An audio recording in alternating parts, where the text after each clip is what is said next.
welcome to the annual Sahel Scholars Conference. My name is Deji Adebusoye. I'm a principal with Sahel Capital, and I'll be moderating our first panel for today. I have an incredible set of speakers on this panel, and together we'll be discussing the subject, leveraging innovation and technology, how young people are creating the food ecosystems of the future. And like Aisha mentioned earlier, please don't forget to drop your questions in the chat box, and we'll try to take as many of them as possible. So I will start by introducing our set of panelists that will be that will be joining me on this panel today. And I'll be starting with the co-founder and CEO of Food Locker, Femi Aiki. Femi is a technology entrepreneur and is the co-founder and CEO of Food Locker, which is the first African startup to break into the prestigious Thrive SVG startup accelerator that focuses on ag tech in Silicon Valley. Prior experience, he has built driverless trains in Saudi Arabia and Italy. He has developed algorithms, commission and test complex products and platforms. He has lived and worked on 4 continents, and he has won several awards, including the first prize at the Impulse Accelerator in 2020. He has won the first prize at the African Development Bank's Agri-Pitch competition also in 2020, and also the first prize at the Thrive Agri-Food Africa Challenge just this year. Femi is a first-class graduate of chemical engineering at the Obafemi Awolowo University.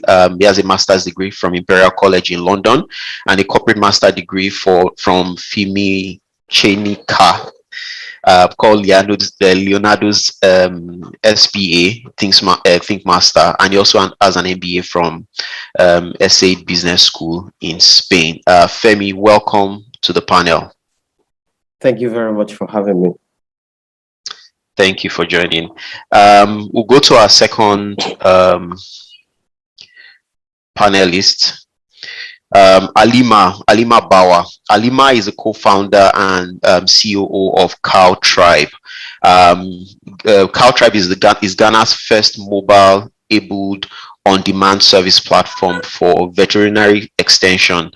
The mobile technology enables millions of farmers in remote places to request for veterinary services using their cell phones and enjoy door-to-door delivery through a network of certified veterinarians.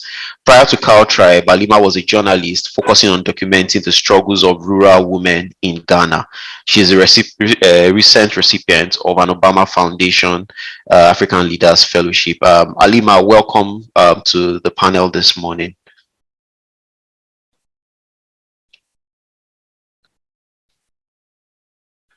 Okay, not sure if Alima has joined yet, but let's move on to the next panelist, who is Bethlehem Dejene. She's the founder and CEO of Zafri Papers. Bethlehem is a motivated individual, and she has strong professional experience in economics and research. She's very passionate about the environment, and that led to the founding of Zafri Papers, a company that makes 100% tree-free paper pulp and paper products using agro waste.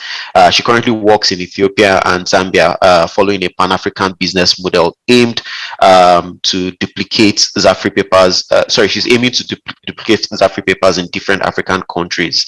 She's currently the CEO of Zafri Paper. So Bethlehem, welcome to the panel this morning.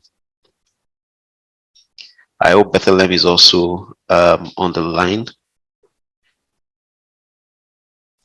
Okay, so I mean, we will delve right in while we wait for the other panelists to join us. So once again, Femi, welcome, and please, to all those who are listening, don't forget to drop your questions in as we go on.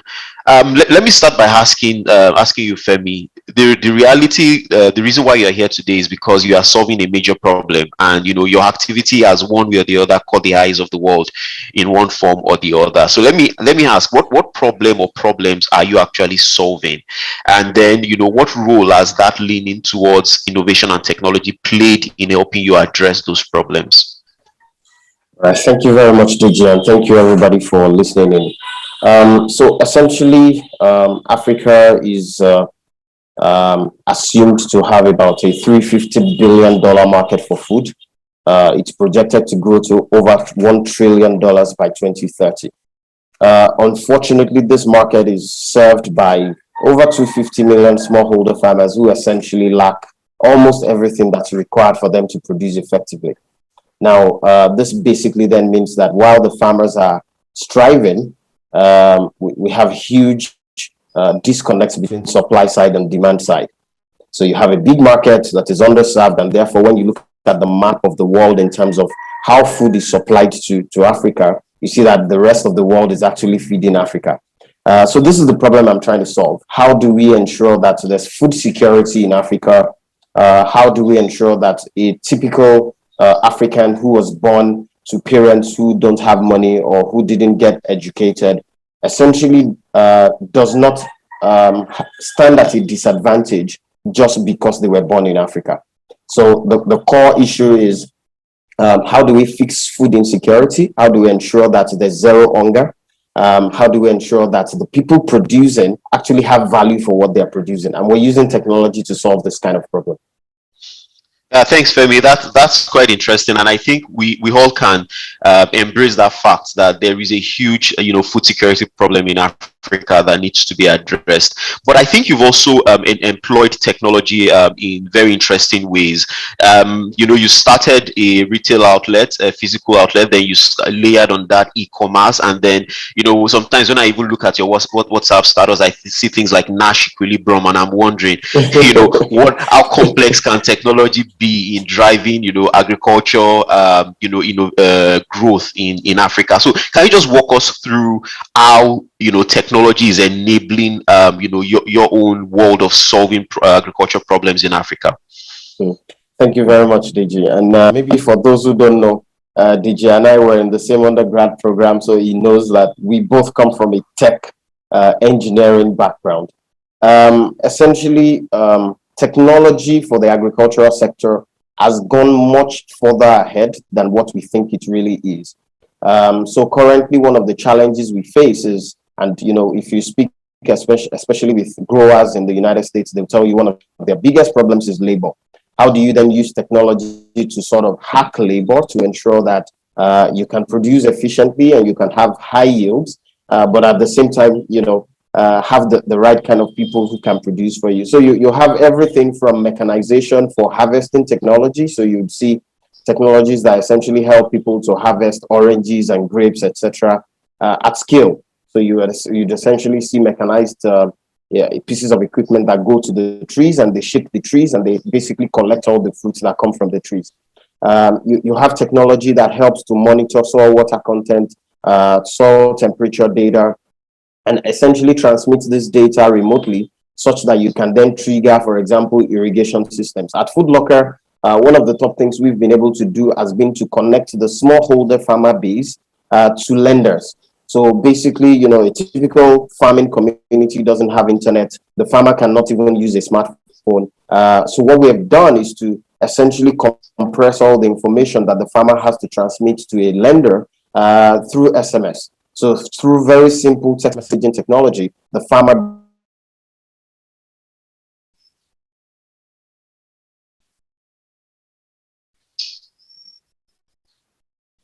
basically can either communicate by themselves, come together, or we've come up with a very simple reporting program that allows a farmer to be able to submit very simple data. It could be the height of the crops, it could be the weight of their poultry birds, it could be the weight of cattle, and essentially trying to build the database that allows a bank to then look at their yield potential or their revenue potential or their cost profile to say this farmer is credit worthy or it's not. With this same data set, you can then start optimizing the yield. So for example, when we produce poultry on a day-to-day basis, we're actually optimizing the growth. We call it weight optimization or protein content optimization, because on a day-to-day basis, you're expected to hit a particular weight expectation for the birds you're carrying. Technology has gone as far as we have some partners through Thrive, for example, who essentially use technology to monitor the growth of trees or of tree crops. So if you've got your cacao or you've got your avocados, you can actually monitor how fast they're growing. There's a broad range already. You can trigger irrigation systems to just, support crops based on what's going on. So a lot of work is going on through that method. That's quite fascinating, Femi. And one of the things you mentioned, the work you're doing with smallholder farmers, trying to help them optimize their production and productivity. Probably even help them get, good credit rating so that they can, gain access to finance. But one of the things that I believe is missing in that part of the market is the sophistication of the smallholder farmers, which makes it quite difficult to market, product, services, and even technology to them. So how have you been, overcoming that hurdle, the lack of sophistication, minimum education? How can you manage that level of that level of discrepancy between them and technology? Yeah, so great question. I don't think there's enough capital or enough time and resources to go in and start educating farmers about, oh, this is how you need to use a smartphone, or this is how you need to fly a drone. There's no time for this. Essentially, the level of sophistication of the smallholder farmer is not going to improve today or tomorrow. The educational deficiencies are already there. We can't change that. We can't go in and say you want to deploy mass literacy systems for over 250 million smallholder farmers in Africa. You're never going to get any results, and we don't even have the time. So by 2040, the population of Africa is going to double, and therefore we need to very, very quickly go and solve this problem. So which then creates opportunities for folks who are already educated. So folks who have already studied agriculture, or folks who are already interested in agriculture, but are interested in technology of agriculture.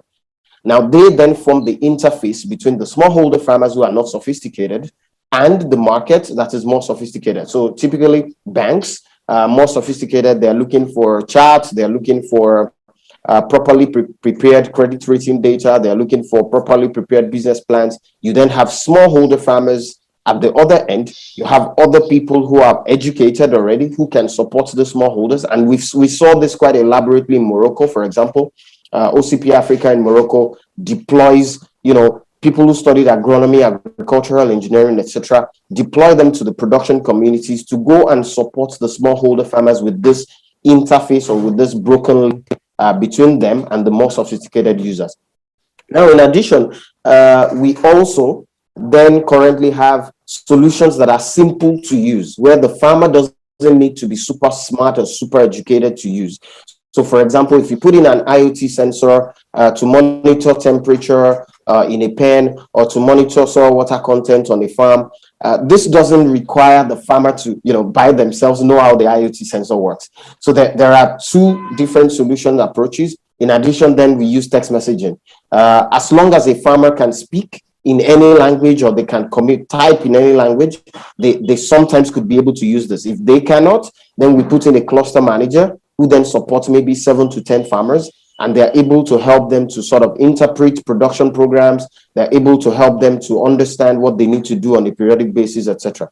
Oh, I think Alima is here already. Yeah. Welcome, Alima. Thank you.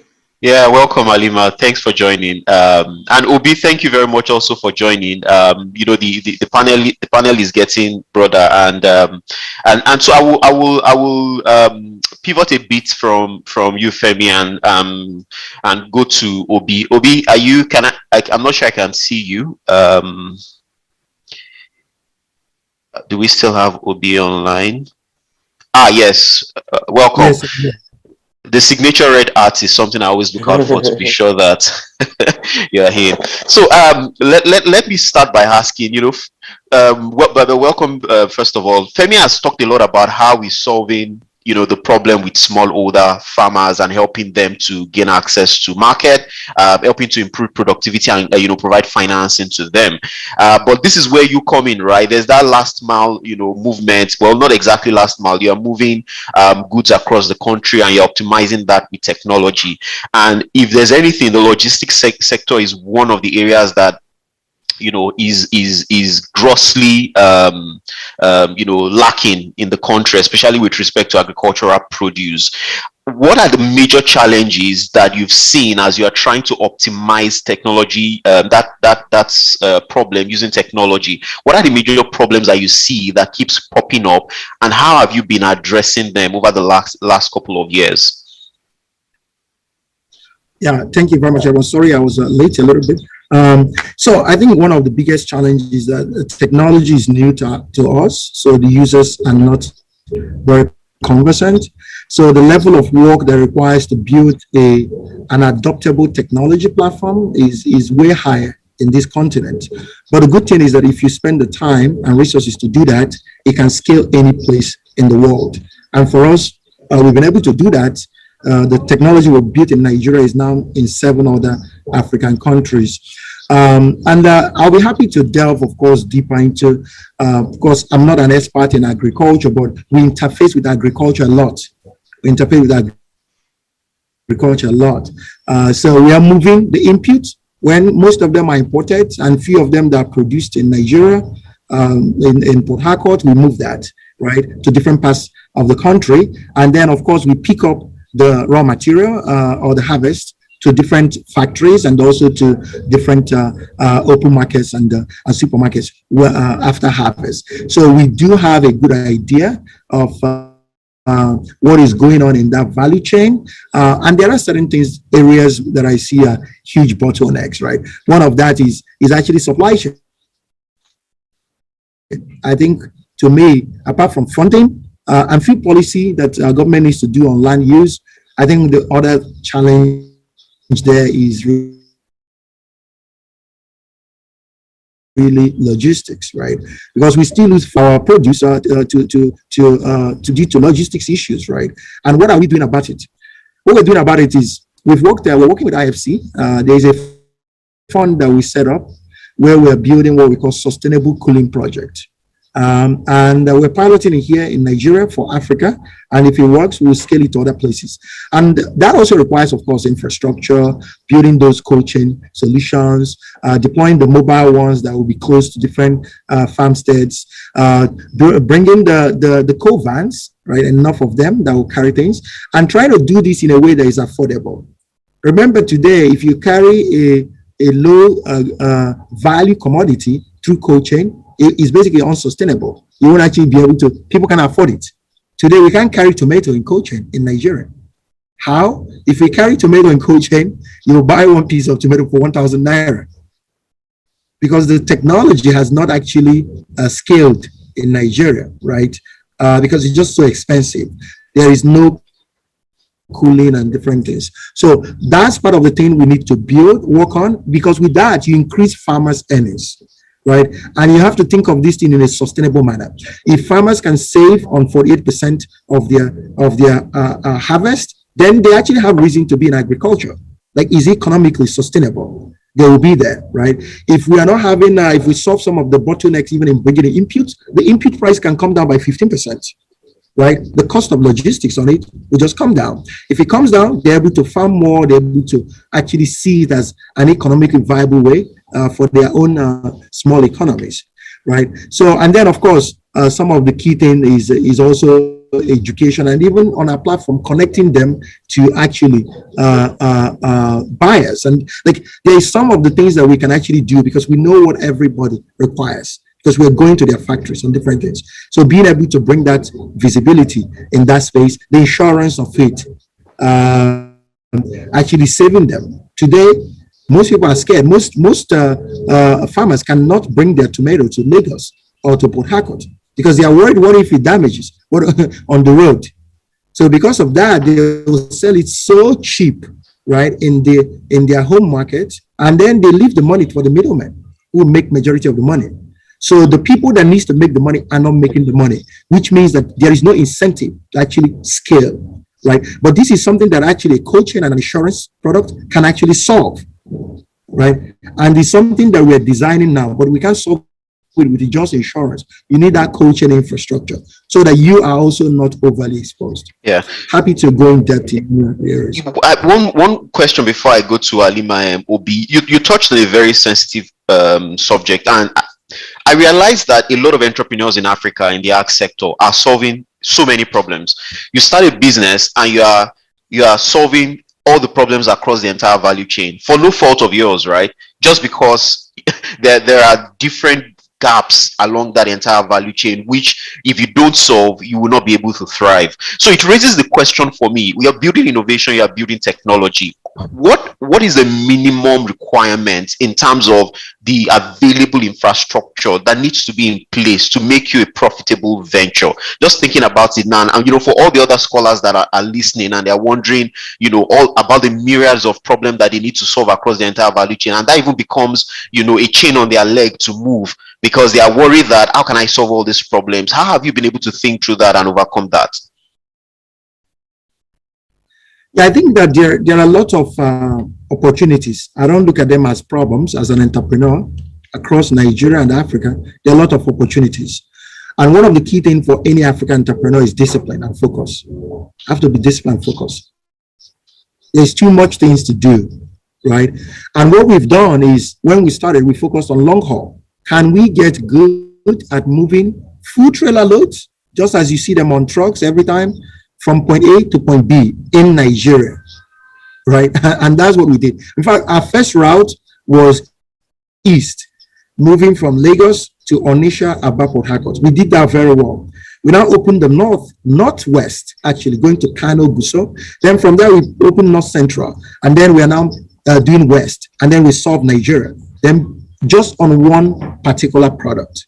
You can't solve all the problems. Each problem is a company in Nigeria. Like, each of the problem you have can actually build multi-billion-dollar company. So it's impossible for you to build all those things, right? So then you're going to look at partnerships. You should only solve the one that are serious hindrance to scale for you, right? For us, financing has been a big problem, because truck owners cannot wait to get paid by like 30 days from a Unilever, right? They can't wait for 30 days.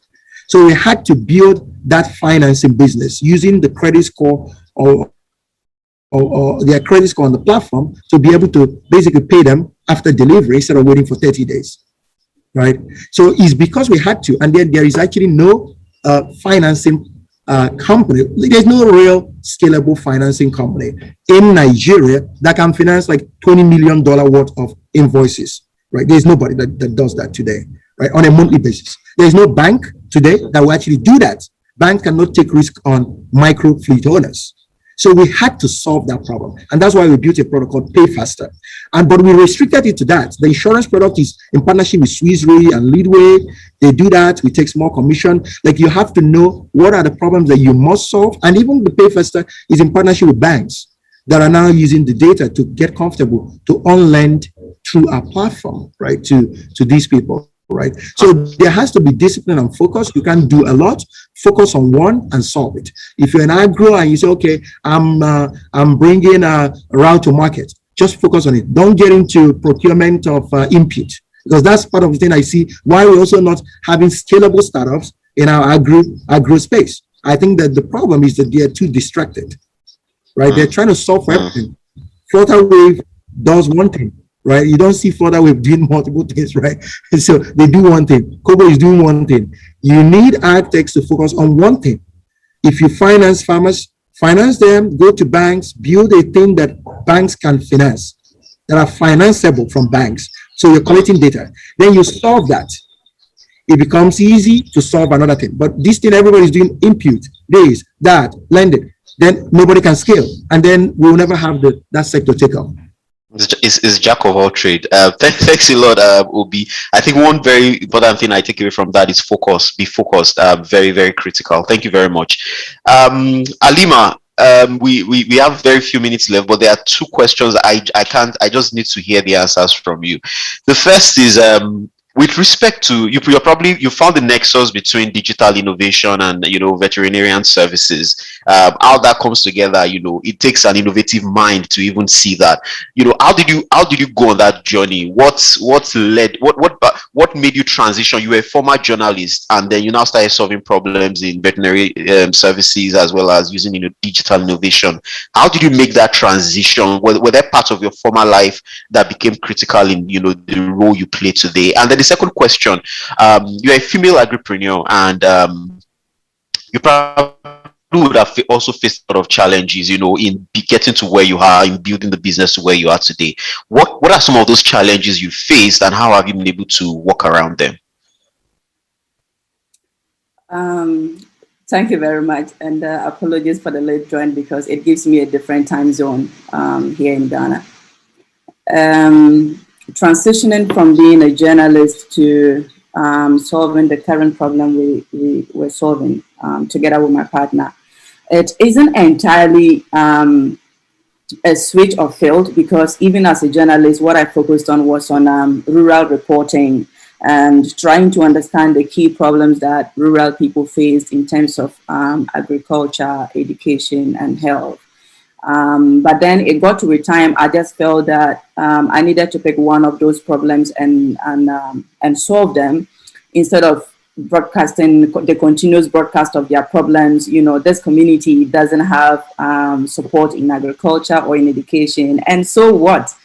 There is always no response to the problems of these communities. And so it just happens that I have a partner who called me on this project, who is also like-minded, like myself. We happen to have a similar background of growing from families of livestock keepers. And so we have a good understanding of how our parents also struggle for veterinary services to diversify their income in addition to the crops that they grow.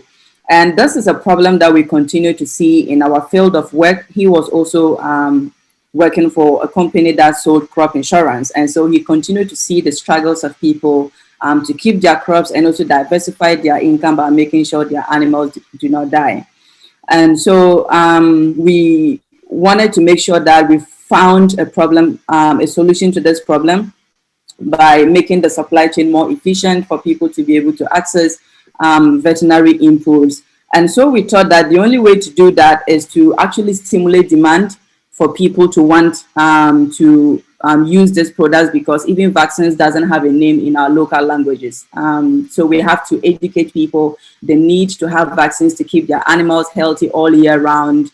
We would aggregate their demand and then go to suppliers to buy these products in bulk. We come back to supply to them. But then just recently, we had to scale the model into the upstream to make sure that we are accessing these products from suppliers and selling to retail agrovets who are also supplying to these farmers, but then they continually face this problem of product stock out and, you know, influx of lack of good quality of products within the market space. And so getting to the end of this year, our next goal is to be able to deal with manufacturers directly to get these products into the country, to make sure we have continuous access to deliver these products to farmers. As a female entrepreneur, I don't see myself just being a female entrepreneur. I see myself as an entrepreneur just like any other body, regardless of my gender. I haven't faced anything in the communities where people are slow to adoption of our technology or our model because I'm a female. I'm lucky to have a good partner who has a good understanding of what it means to have a partner being a female who understands the rural customers. And so I just see myself as any other entrepreneur. But of course, the challenges of an entrepreneur is faced by myself, regardless of my gender, which has to do with slow adoption of technologies and innovations at the rural areas because of trust. Also because these farmers mostly are not used to these kind of innovations. It becomes a problem for adoptions. They have low incomes and very unstable because they have just 3 months to farm. And immediately after they are farming, they have money after harvesting, but right after that, they do not have money. And so it means that we need to strategically position ourselves to serve these farmers to ensure that we are meeting them at a point that they have money. We need to develop a very simple technology and models that increase the usability and limits the slow adoption. We also needed to be more flexible and offer these farmers some payment plans that are targeted to their harvest periods, because the problems are enormous at the community level. Because if you look at the level of education of the kind of people we are dealing with, there is capital requirement that is needed to deploy technologies in the rural market, which is very high because then there is high operational cost, which is as a result of the need to hire leg team to help these farmers to be able to use the technology. And so the cost of service becomes very high. As a result, the affordability becomes a challenge for farmers. So beyond the trust, we need to do more and ensure that farmers are able to adopt our technologies regardless of where it is coming from. Thank you very much, Alima. And I mean, I'm glad to hear that, being a female entrepreneur, the world is moving, I think, very, very quickly, and we are embracing things, and I'm glad to hear that that has not been a problem or a challenge for you, other than the regular challenges that every other person on this panel, that they are facing.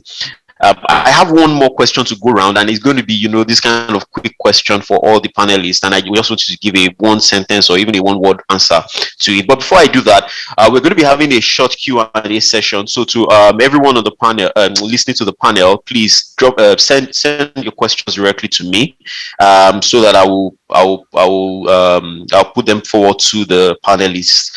So my question, a lot of all the scholars listening in, they are wondering, what is that one problem I can go out and solve from here? And Obi already talked about focus and dedication. So what's that one thing they should go to focus on to solve? So if I will ask you, in the journey you've been going through, and I'll start with you, Alima, what is that one problem that somebody needs to go and find a solution to? So in rural Africa, there is no one problem. So that's why we want to just give us one. I think that there's no doubt our livelihood today depends on technology, and we will continue, our survival tomorrow will continue to be dependent on technology. And so we need to start looking into the rate, quality, and relevance of education in rural Africa, and how it will influence future innovations and technologies. What is the next stage of technology, or what are the possible technologies we should be anticipating in the next 20 to 30 years, where my grandmother's generation will no longer be there? Our level of dependency on technology now perhaps, took Africa by surprise. And so we have to constantly learn to cope and use it. And interestingly, by the time we feel comfortable with particular technologies, then boom, there comes an advanced one. So we need to start looking at the kind of generation that we are growing in rural Africa in terms of the quality and relevance of their education versus the anticipated technologies we should be looking at in the next 20 to 30 years. Thank you, Alima. So if I take that, your response, it will be, we need to, the problem with rural Africa, helping them to bridge the educational gap that brings them at par, in terms of learning. It might not be the same sophistication as the rest of the world, but helping to bridge that gap. Thank you very much. Obi, what is that problem that you are dying for somebody to help solve?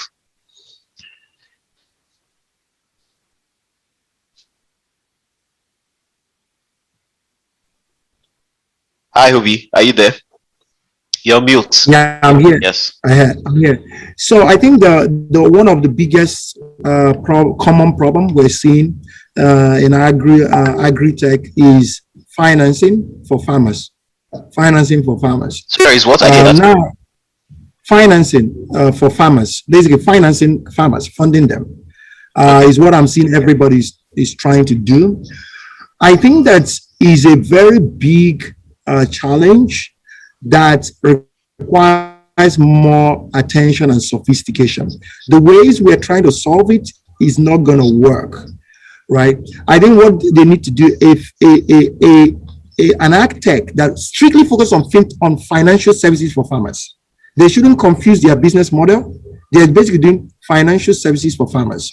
And what they're going to do is they're going to go use the data that already exists, integrate with different ag tech platforms, and have profile for farmers. And then they go to banks and structure their business in a way that banks can take risk on these farmer pools. It can also be structured as pools, right? So maybe it might not be individuals. And then they have proper credit scoring on each of the pool.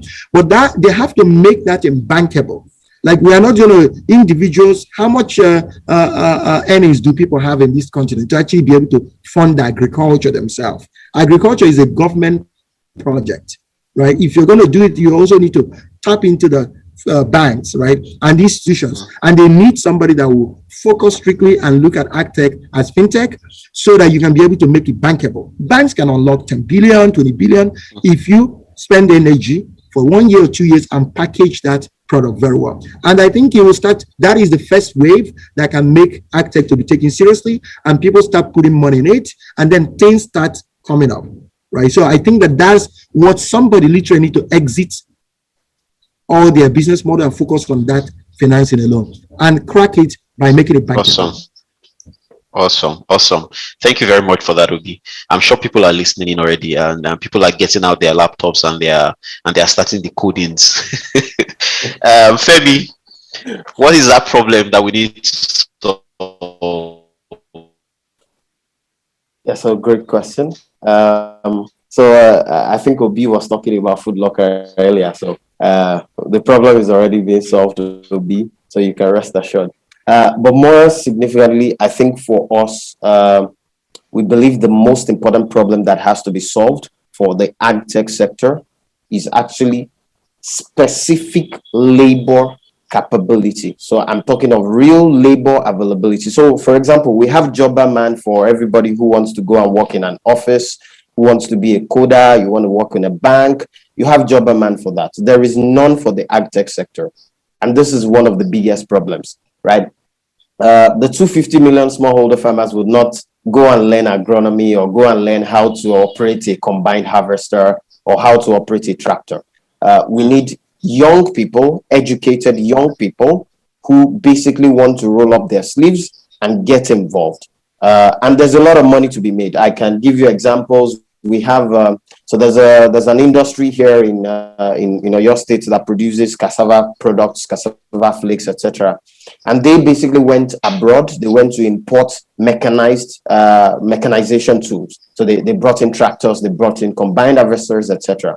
But the problem they have now is that they don't have people to operate these things. And these are jobs that could pay you as much as a bank, because the volume and the scope and the scale of what they can solve is humongous. So for us, we think that is one of the biggest problems for the ag sector. We need to find ways of connecting and empowering those people who are at the forefront, who are the smallholder farmers, and connecting them with core technology. And young people can step in. You're a graduate, you want to learn how to, and I believe I was told John Deere is doing something on that for women in Nigeria, and as I think across Africa as well, which is to train them and empower them how to operate tractors and some of these heavy mechanization tools, with the objective of then facilitating production at the core, the forefront where the real work is going on. And there's a lot. Irrigation systems. You need people who can operate central pivots. So these are huge, humongous irrigation systems that could very easily irrigate 1 hectare of land within 30 minutes. You need people who can operate these things. You need people who can operate and who can build drip irrigation systems. When I went to Morocco, I saw almost everywhere you got to, you would see one kind of irrigation system or the other. And young people are getting involved. I think this is for me, one of the biggest problems we need to look at. Awesome. Andela for AgTech. Exactly. All right, perfect. No, thank you very much to all our panelists. There are 1 or 2 questions I will put up quickly. The first question says, in solving rural problems, how best would you suggest to have technology step down to residents and to aid early adoption? So I think the idea of that question is where you in rural areas, and I think because of this learning gap as well, how can you step down technology to make it easily adoptable? I don't know which of the panelists would like to take that question. I could go. Femi, go ahead, please. It's really funny that at the CTA program, I think it was 2019, Alima actually shared something very, very key towards that, which I took on from 2019 from our speech. And it's the fact that, you have to go and meet people where they are. If all they can do is to listen to a radio station or they can listen to a pre-recorded message, that's where you have to funnel your message to. If they're illiterate, they're uneducated, they don't have access to smartphones. Even if you buy it for them, they cannot use it.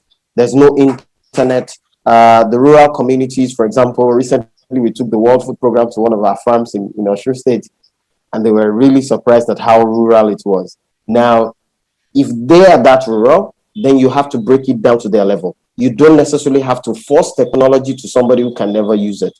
So if you can deploy an IoT and you can make sure a machine can do this work, let the machine do the work. If you need to pair them and find a decent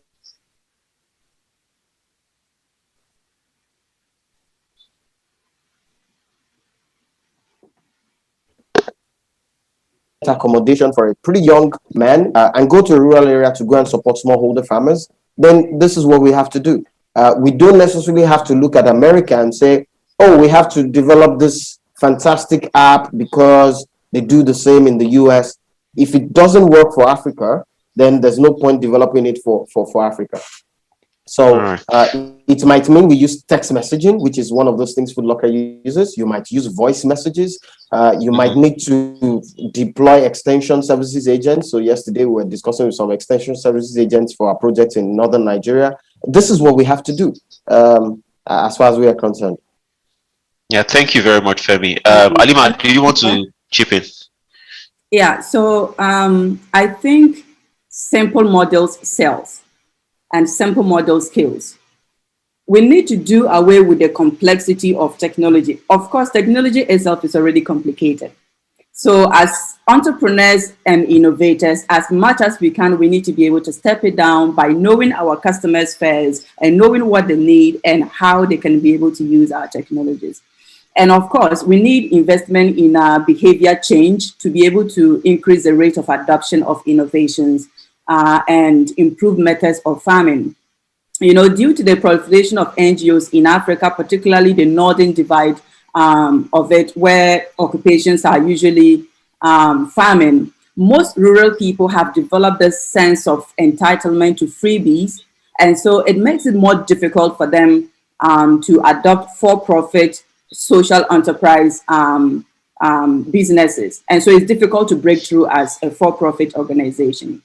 And if you are already in this problem, what you might want to consider doing is to consider finding partners that can subsidize or pay for the services that you render to these rural people in a systemic and strategic way, so that they can be able to pay for the full cost of the services in the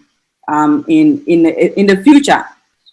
Because they already do not have money, you have a complicated technology, you have high operational costs because of the leg team that need to interface between the farmers and your technology. So what you might want to do is to consider sources of funding through partners that can subsidize the cost in a way that in future the farmers themselves or the rural people themselves will be able to bear the cost by themselves after they have seen the impact of your innovation.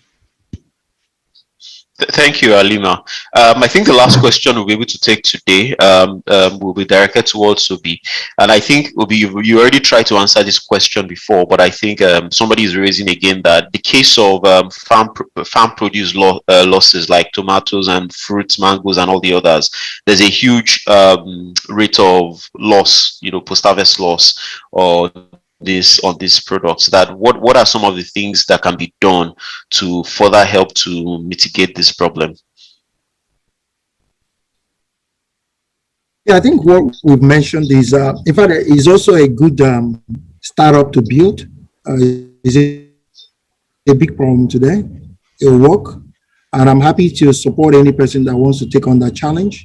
We need to be able to aggregate all the available cold chain assets and also get enough data to allow people to invest in it. An individual can actually invest and buy more of those assets. Then, of course, that's what a startup can do. Then there is a work we're doing with IIFC on the infrastructure, like building cold chain warehouses, right? Those things are not what a startup can do, right? That's the type of World Bank, IFC, government-related work, which is part of the work we're doing. And we hope that will come on stream in the next 18 months, right? But definitely there's opportunity there. I see it more as an opportunity since we're talking to a group of young people here, right? It's something that somebody should go and hack. Somebody should go hack it. Thank you very much, Obi. All right. I'd like to say big thanks to all our panelists, Femi, Alima, Obi. Thank you very much. Personally, I think I've taken a lot away from this session, and I'm sure the same for all the scholars that are listening to you all. So thank you very much once again for for sitting in on this panel.